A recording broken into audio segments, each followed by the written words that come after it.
Reciban un saludo cordial. Vamos a disponernos para una clase más de Introducción a la Sagrada Escritura. En esta parte que estamos analizando, la parte histórica, la historia de la salvación, vamos a tener que avanzar un poco más, dadas las circunstancias, las situaciones. Tenemos que ver varios temas en una misma sesión. Y los quiero guiar solamente para que ustedes tengan la posibilidad de ir viendo qué contienen sus apuntes para que hagan después un estudio y me puedan mandar a mí sus impresiones, me puedan mandar los encargos que yo a través de este medio pues les voy a ir haciendo llegar. Es muy importante que nosotros sigamos al hilo de nuestros apuntes, sigamos la Sagrada Escritura, la palabra de Dios la que estamos conociendo, y si no leemos directamente la palabra de Dios, pues nos quedaremos con un vacío, porque la palabra de Dios nos transmite a Dios. No es solamente el contenido de algo, sino alguien. Y al leer la palabra de Dios, pues estamos encontrándonos con ese alguien. En la temática que vamos desarrollando nos quedamos en la caída del Reino del Norte. Dijimos, en el año 721 cae la capital de Samaria bajo el poder de los asirios. Hay que recordar todo ese tema. Y ahora nos vamos a centrar ya de lleno en el tema número 9, en la caída ahora del Reino del Sur. Unos años después, para ser más específico, en el año 587, se da la caída del Reino del Sur con capital en Jerusalén y se va a dar lo que conocemos como el exilio. Lo tienen ustedes allí en su tema número 9. Estamos en la página 75 y vamos a ver, perdón, es el tema número 7, el tema del exilio, allí en la página antecitada, página número 75. Después del desastre de Megiddo, cuando Josías fue asesinado por el faraón Necao, se quedan algunos de sus hijos en el trono de Jerusalén y al final va a llegar un poder más fuerte, incluso que Asiria, que va a dominar otra vez el creciente fértil y que va a propiciar la caída de Jerusalén. Cuando el faraón mata a Josías, va a poner a un hijo suyo, Joacás, y allí, después de 9 meses de reinado, se va a poner a otro hijo de Josías que se llamaba Joaquín. Sin embargo, en esta época va a venir un rey importantísimo, Nabopolassar, que va a potenciar mucho el imperio de Babilonia. Tenía un hijo que se llamaba Nabucodonosor, y Nabucodonosor era el capitán del ejército babilónico, o el ejército también con otras palabras caldeo. Nabopolassar manda a su hijo a que conquiste Egipto y vence al faraón Necao.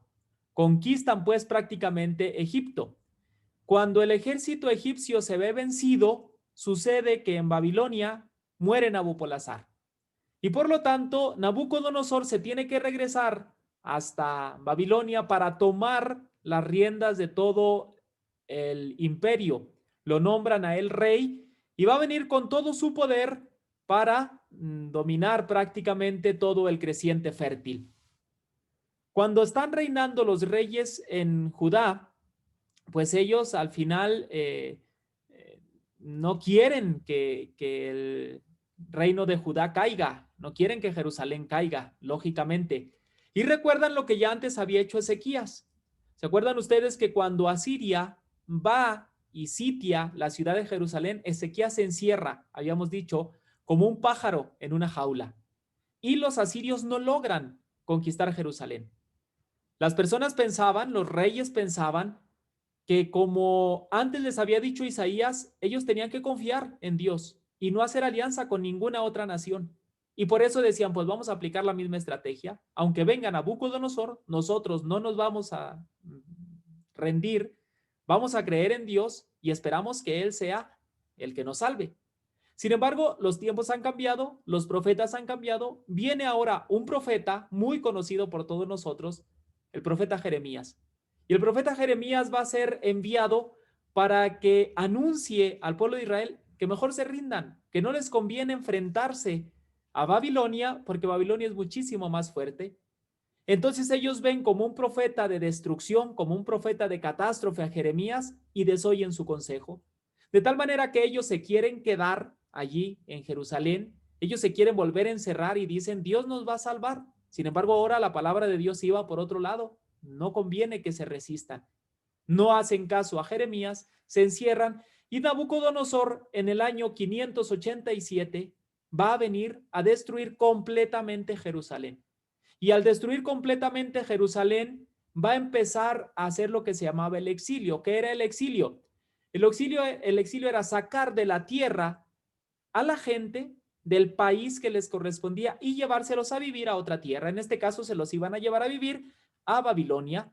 Nabucodonosor manda exiliar a agentes principales, se llevan desde luego a los gobernantes, se llevan a la gente joven porque son los que pueden levantarse en armas. Se lleva, por ejemplo, a obreros especializados, a herreros, a fabricantes de armas. Se lleva a agentes del clero, a sacerdotes, a gente que podía organizar, a gente que tenía palabra de autoridad. Se los llevan todos exiliados a Babilonia. Y entonces viene una gran catástrofe. ¿Por qué? Porque la situación es, a ver, si Dios nos había dado esta tierra, ¿cómo ahora un rey viene y nos la quita? Acuérdense que las promesas que se le habían hecho al pueblo de Israel es, vas a tener una tierra y vas a tener descendencia, se le había dicho a Abraham. La descendencia se está dando porque Israel se ha convertido ya en un pueblo firme, fuerte, pero ahora les están quitando la tierra. Todavía más, ¿se acuerdan cuando vimos que a David se le había hecho la promesa de una dinastía? Siempre habrá en Jerusalén uno que esté sentado, uno de tu descendencia que esté sentado en tu trono. Acuérdense de segunda de Samuel. Y ahora resulta que viene un rey extranjero, mata a los reyes de Judá y se lleva a un rey a vivir a Babilonia. No va a permitir que esté gobernando prácticamente un rey en la tierra de Israel. Entonces la situación era catastrófica. Esa es la catástrofe del exilio. ¿Dónde está Dios? ¿Por qué Dios permite esto? ¿Quién va a venir ahora a liberarnos si Dios no ha podido? Si incluso Nabucodonosor ha llegado y ha destruido el templo de Jerusalén. ¿Quién nos va a ayudar? Y entonces la fe del pueblo empieza a disminuirse. Ahora van a venir los profetas nuevamente para animar al pueblo de Israel. Y aquí entra la figura de un profeta importantísimo. Si bien no le habían hecho caso a Jeremías, que anunciaba como profeta de la contestación que el pueblo mejor se rindiera, que no se enfrentara a Babilonia, ahora un profeta va a ser deportado en el exilio con todos aquellos que se habían ido a Babilonia. Se trata del profeta Ezequiel. Y el profeta Ezequiel les va a hacer ver una realidad. Le dicen, oigan, no estén pensando que Dios los ha abandonado, es que ustedes abandonaron a Dios. Y como ustedes abandonaron a Dios, pues ahora toca una conversión, toca una penitencia, toca volver otra vez a nuestros orígenes para poder volver a recuperar nuestra tierra prometida. Y va a ser en esta época cuando el profeta Ezequiel les dice, miren, necesitan un corazón nuevo. Voy a infundirles un espíritu nuevo. Arrancaré de ustedes ese corazón de piedra y les daré un corazón de carne. Y entonces el profeta Ezequiel está diciéndoles, no es que Dios se haya alejado, es que ustedes se alejaron de Dios. ¿Qué tenemos que hacer? Volvamos a Dios y Dios nos va a devolver otra vez a nuestra tierra. Entonces el profeta Ezequiel opera un cambio en la mentalidad y una reorganización. Se tiene que reorganizar el pueblo. Como hemos perdido la tierra, entonces, ¿qué nos queda? Pues miren, nos queda la ley. Vamos a cumplir la ley. Vamos, ya no tenemos templo, pero sí podemos seguir guardando el sábado. Y entonces la comunidad judía empieza a formarse ya con lo que se conoce como el judaísmo, las prácticas judaicas propiamente dichas, la religión judía. Vamos a basar todo en torno al sábado, vamos a cumplir los mandamientos, vamos a fijarnos siempre en la alianza. Y entonces el pueblo de Israel se va compactando. Dice, no hay que hacer alianza con otros pueblos, vamos a guardar nuestra raza. Tú que eres judío, no te cases con uno de Babilonia. Tú que tienes la ley, cumple la ley y entonces vas a mantener tu identidad israelita incluso estando fuera de la nación israelita. Y por eso el pueblo de Israel en el exilio se va a fortalecer. Se va a fortalecer para comprender que Dios está con ellos a pesar de que hayan perdido la tierra. Es más, que Dios los va a hacer volver otra vez a la tierra. Esto va a ser a lo que se le va a llamar el retorno. Esto se va a propiciar un poquito más adelante. Junto al profeta Ezequiel viene un profeta muy importante que se conoce como el segundo Isaías. El segundo Isaías es a partir del capítulo 40 del profeta Isaías. El primer Isaías lo vimos cuando estábamos hablando en el siglo 8, los profetas del siglo 8, ahí nos salió Isaías. Ese es el primer Isaías, del capítulo 1 hasta el capítulo 39. El segundo Isaías, a partir del capítulo 40, con ese libro hermosísimo de la consolación. Se llama el libro de la consolación porque comienza diciéndole: consolad, consolad a mi pueblo. Ya ha hecho su servicio militar, ahora va a tener la oportunidad de volver otra vez a la tierra. Miren, ya todas sus culpas ya han sido pagadas con el exilio. Ahora tiene la oportunidad de volver, pero conviértanse al Señor. Si se convierten, entonces van a poder volver a esa tierra prometida que el Señor les está concediendo la oportunidad para que se reincorporen a ella. Junto pues al profeta Ezequiel viene esta belleza del profeta, del segundo Isaías, del profeta deutero Isaías, a partir del capítulo 40 y hasta el capítulo 55. Entonces se da esta realidad de volver a esperar otra vez tener la tierra prometida. Y aquí recobra un gran sentido pues todo el libro del Éxodo, porque dicen, así como antes estuvimos en Egipto, ahora estamos en Babilonia. Pero así como en Egipto fuimos a la tierra prometida, ahora podemos volver otra vez a la tierra prometida. Y por eso va a ser en esta época cuando se empiezan aquellas grandes tradiciones del Pentateuco, las grandes tradiciones del Éxodo, se cuentan estas historias de los patriarcas a la gente para animarlos a que vuelvan otra vez, a que recuperen todo el sentido de volver otra vez a la tierra prometida. Sin embargo, el exilio pues va a marcar mucho a la gente. El exilio va a traer como consecuencia que la gente vuelva a tener una pues nueva concepción de este Dios de Israel. Vamos a necesitar otra vez volver a esta realidad, por ejemplo, de ver la alianza, de ver la importancia de mantenernos fieles al pacto que se ha hecho con Dios. Y entonces así la gente otra vez recupera esta fe en Dios. Van a durar algunos años allí en el exilio hasta que va a venir un nuevo imperio. Se va a tratar del imperio persa. Se va a formar una que se llamaba coalición entre los medos y los persas, y van a propiciar la caída de Nínive. En el año 612 cae Nínive en una coalición anti-asiria que se había hecho. Y entonces van a juntarse los medos con los persas y se va a formar un grandísimo imperio. Este imperio surgirá por obra de un rey que se llamó Ciro. Cuando se rebelan contra el rey Medo, consigue la unidad en el año 549 y entonces se hace una gran fuerza. Ciro marcha contra Babilonia y consigue entrar en ella sin necesidad de combatir. En el año del 539 cae Babilonia y entonces ahora va a ser un nuevo imperio que va a dominar otra vez todo el creciente fértil. Pero aquí hay una parte importante. Ellos van a basar su estrategia militar, su estrategia de dominación en un concepto diferente al que tenían los anteriores imperios. Tanto el imperio asirio como el imperio de Babilonia basaban su poder en el miedo, basaban su poder en las matanzas, en el dominio fuerte de los pueblos.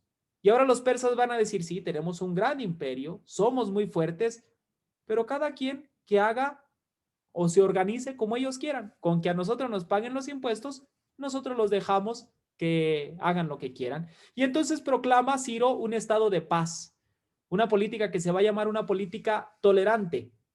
¿Qué significa esto? Que todo mundo puede organizarse como ustedes quieran. Sin embargo, a nosotros pues háganos caso y páguenos los impuestos.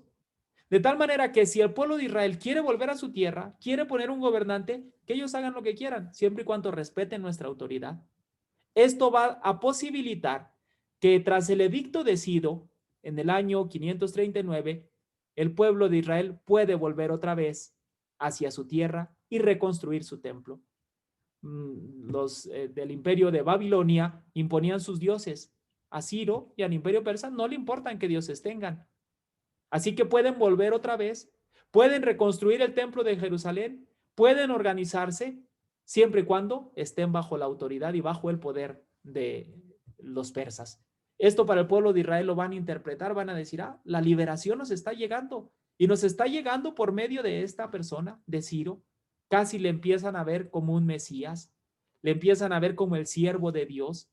Y entonces para ellos Ciro es aquel que viene otra vez a posibilitar que el pueblo de Israel vuelva otra vez a la tierra prometida. Sin embargo, la situación no va a ser fácil, porque si bien el pueblo de Israel regresa a la tierra prometida, después de 48 años de estar en exilio, pues las cosas habían cambiado tal como las habían dejado. En dos razones. Primero, los que se fueron al exilio, ninguno de ellos va a volver. 48 años después, ya no viven. Y los que habían nacido en Babilonia, pues ya conocen una cultura diferente, conocen un país diferente, conocen una tierra diferente, tierras regadas por el río Tigris y por el río Éufrates con abundantes cosechas. Y cuando sus padres les hablan de la tierra, les decían, pues nuestra tierra, una tierra que emana leche y miel, y ellos tienen altas expectativas de Israel. Cuando dejan Babilonia para volver a Israel, se encuentran con un país asolado. En primer lugar, porque es un país desértico. Ellos pensaban y estaban acostumbrados a ver las grandes fuentes de agua de Babilonia. Llegan acá y es un desierto. En segundo lugar, ellos esperaban encontrar pues las tierras que sus papás habían dejado y llegan y resulta que esas tierras ya han sido ocupadas, ya las tienen otras personas. Entonces, ahora tocará recuperar absolutamente todo. El templo de Jerusalén estaba destruido. Va a haber que construirlo otra vez, pero apenas estamos construyendo nuestras casas, estamos reconstruyendo nuestros lugares y aparte hay que construir el templo. Entonces la moral del pueblo de Israel otra vez se va para abajo. ¿Por qué? Porque la tierra está ocupada, porque es una tierra muy diferente, más asolada a lo que ellos conocían en Babilonia y hay que reconstruir además. Y aquí vienen dos grandes profetas que van a reunir otra vez al pueblo para animarlo. En primer lugar, el profeta Zacarías. El profeta Zacarías anima al pueblo, anímense, vamos a construir. El profeta Ageo, anímense, vamos a construir, vamos a reconstruir el templo. Y entonces empiezan a organizar a la gente de tal manera que le infunden ánimo y dicen, nos tenemos que reconstruir otra vez, en base a la ley y en base al templo, hay que reconstruir el templo. A partir del año 515 se termina la construcción del templo y entonces otra vez todo se vuelve a formar. ¿En qué se van a basar? Se van a basar en dos cosas y aquí vienen otros dos organizadores muy importantes. El sacerdote Esdras y un más de tipo político, un personaje que va a ser importantísimo en la reconstrucción va a ser Nehemías. Esdras va a decirle, nos vamos a regir completamente por la ley de Israel. Dios nos ha dado una ley, nosotros nos vamos a basar en esa ley. Y Nehemías va a decir, pues para basarnos en esa ley, respetamos el sábado y vamos a prohibir matrimonios mixtos. ¿Qué significa eso? Que si tú eres judío, no te puedes casar con nadie extranjero. Entonces la comunidad israelita se empieza a encerrar en sí misma. Y aquí es cuando viene todo el problema con los gentiles, cuando empiezan a decir, yo no debo de tener ningún tipo de relación con nadie de fuera de mi comunidad porque me hace impuro. Y entonces se hace una raza propiamente israelita, se basan en torno a la ley, tienen ya reconstruido el templo, respetan el sábado y entonces el pueblo de Israel se solidifica otra vez, de tal manera que crean identidad, que crean una nueva relación.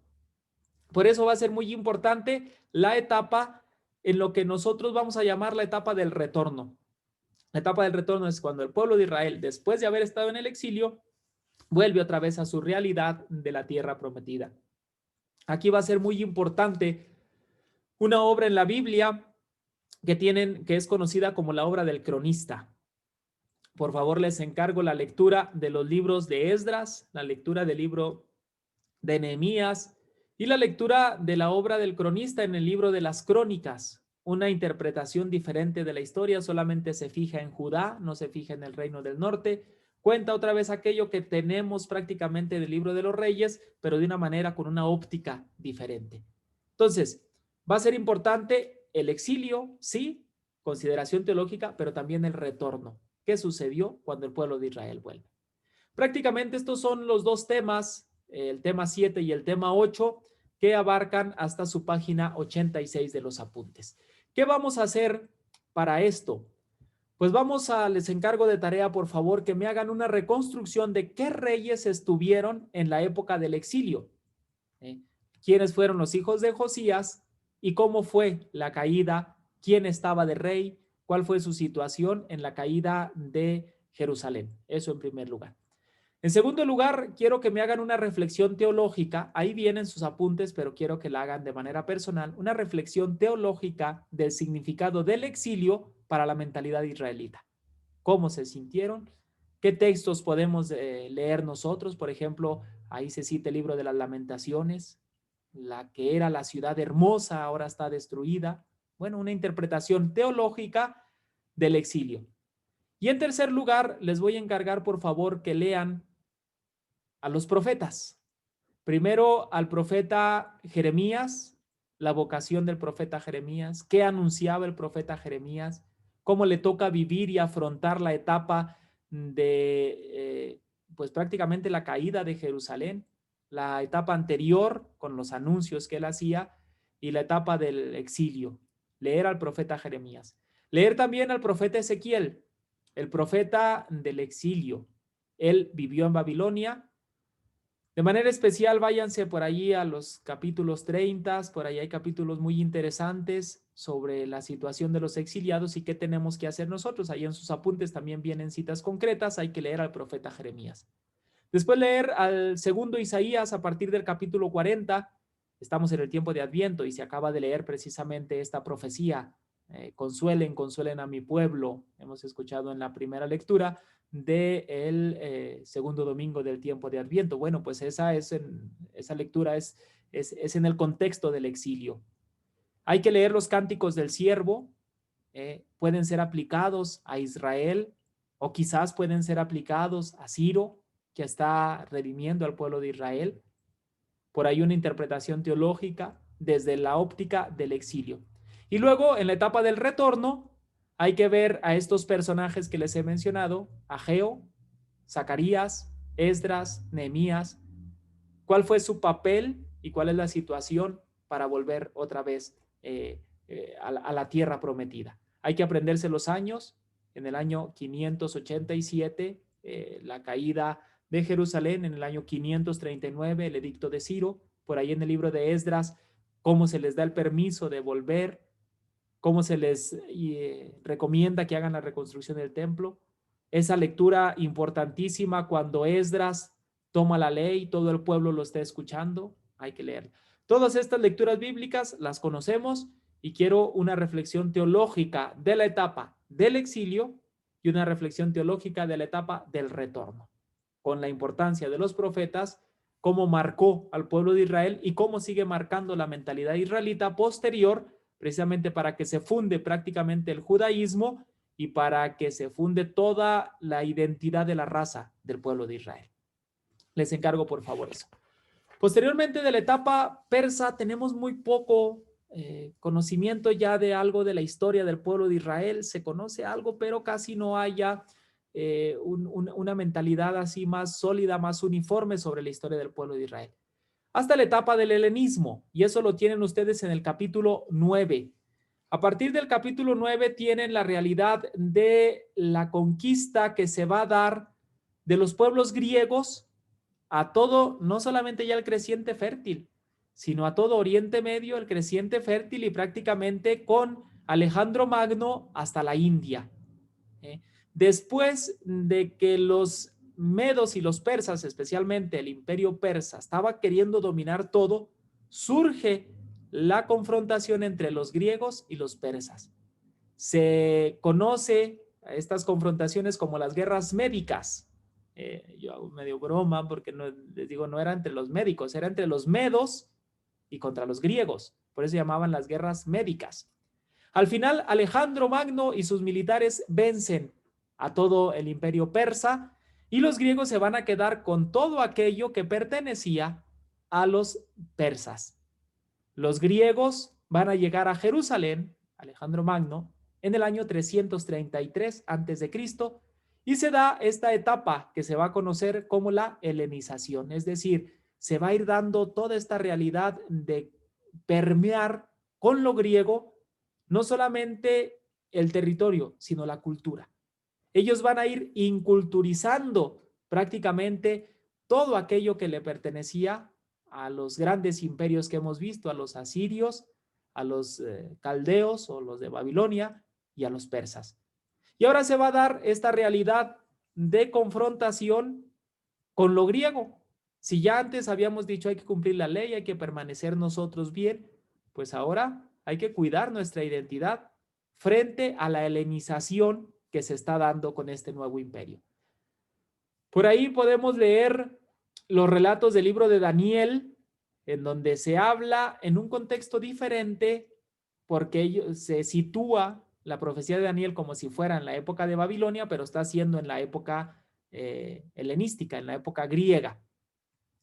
Hay que leer también algunos otros relatos en donde se va narrando esta confrontación que se tienen, y de manera particular hay que conocer la historia de los macabeos. Hay que conocer en primer lugar cómo se distribuyó el territorio. Cuando muere Alejandro Magno, se empiezan a formar, vamos a llamarlo una especie de toparquías, una especie de lugares en donde se empezaron a poner gobernadores para regir diferentes áreas. Antes todo el imperio griego lo regía Alejandro Magno. A su muerte, como no hay alguien que lo suceda en el trono, se empiezan a poner diferentes puestos de gobierno. Al pueblo de Israel le toca estar bajo dos lugares. En primer lugar, había unos que estaban en Alejandría, en Egipto, y va a haber otros que estén en Siria, en Antioquía de manera particular. Se les va a conocer a los Ptolomeos en la época o en la región de Egipto, van a estar en Alejandría, y los Seleucidas, porque eran normalmente gobernantes que se llamaban Seleuco y estaban posicionados en Siria. Se les llamaban los Ptolomeos y los Seleucidas. Hay que leer, por favor, en sus apuntes la historia de los Ptolomeos. Hay que leer, muy importante, la historia de los Seleucidas, especialmente la historia de uno que se llamaba Antíoco IV Epífanes, porque va a surgir una confrontación de un grupo de judíos organizados por Judas Macabeo y tratando de preservar el judaísmo, se enfrentan a Antíoco IV Epífanes, que profana el templo. Toda la historia de los macabeos la tienen ustedes ahí en sus apuntes. No puedo tratar toda esta parte de la historia, pero ustedes sí. Tarea, hacerme un esquema de la confrontación de los macabeos contra los griegos. ¿Quiénes fueron los macabeos que se enfrentaron? ¿Quién fue el papá? ¿Quiénes fueron los hijos? ¿Cuáles fueron las alianzas que se hicieron? De tal manera que conozcamos toda esta historia de los macabeos para poder llegar así después a Herodes. ¿Quién fue Herodes? Y en esta época se da el nacimiento de Jesús. Les voy a pedir por favor que relean desde la época del exilio, la época del retorno y la época helenística. Para conocer la historia de los macabeos, podemos leer los libros de los macabeos y podemos comprender toda esta realidad de la helenización y la respuesta que dio el pueblo de Israel, porque en esta época va a lograr otra vez prácticamente la independencia. Y logrando la independencia, otra vez el pueblo de Israel tiene una especie de renacimiento, otra vez se empieza a centrar mucho todo en el templo de Jerusalén, y entonces va a ser en esta época cuando va a venir el Imperio Romano y cuando va a nacer Jesucristo. Conocer esta época inmediatamente anterior nos ayudará para conocer la esperanza que tenía la gente de que ya llegara el Mesías, este Mesías que se va a ver cumplido en el nacimiento de Jesús. Aquí le voy a dejar yo a esta clase, tienen bastante trabajo, tienen bastante tarea y lo tienen por ahí todo muy especificado en sus apuntes, de manera que pueden ir leyendo sus apuntes, pueden ir leyendo la Sagrada Escritura y me mandan por favor esas tareas, ya lo saben, a mi correo electrónico para poder yo ir leyendo, viendo su comprensión y también poniendo calificaciones. Espero que tengan la posibilidad de releer esta historia. La próxima clase vamos a terminar con la historia del pueblo de Israel, con la caída del imperio griego, la llegada de los romanos y finalmente el nacimiento de Jesús, para terminar con la caída definitiva, con la destrucción de Jerusalén, la caída de pues prácticamente toda Jerusalén a mano de los romanos hasta el año 70 después de Cristo, en donde la situación ya es insostenible y el pueblo de Israel acaba sucumbiendo completamente. Todo eso lo comentaremos en la siguiente clase y con eso terminaremos con la clase de Historia de la Salvación. Pues ánimo, tienen mucho para leer, es un trabajo exigente, eso implica pues este tipo de clases y la situación de la pandemia. Yo los animo para que tengan esta posibilidad de leer tanto apuntes como la palabra de Dios. Mucho ánimo, espero sus tareas. Hasta pronto.